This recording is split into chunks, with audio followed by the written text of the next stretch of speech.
It's considered the UK's most important vote in decades. British people will vote in a referendum on Thursday on whether to exit the European Union, Brexit. This is a huge deal, and not just for the UK. There have been warnings that a vote to leave might be the start of the EU unraveling as we know it. It's why stock markets across the world have already been wobbling. Sounds apocalyptic, doesn't it? And the presidents of the US, China, and the head of the IMF have all been weighing in.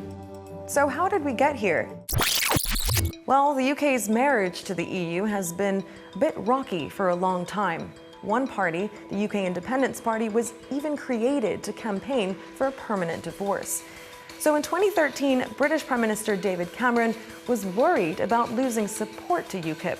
He said he'd get a better deal from the EU and promised a referendum if he won the next election. Now, the Out campaign has been arguing that the EU is undemocratic, unelected, and governs too many areas of British life. They also want to stop immigration from other EU countries, which actually the UK can't do much about because of EU rules. The In campaign says leaving will damage the UK's economy and cause a decade of uncertainty, because most UK exports are in fact sold to EU countries. Now, ultimately, they want the UK to remain and keep its reputation as a global power. Now, to the rest of the world, this vote is about more than just trade and image.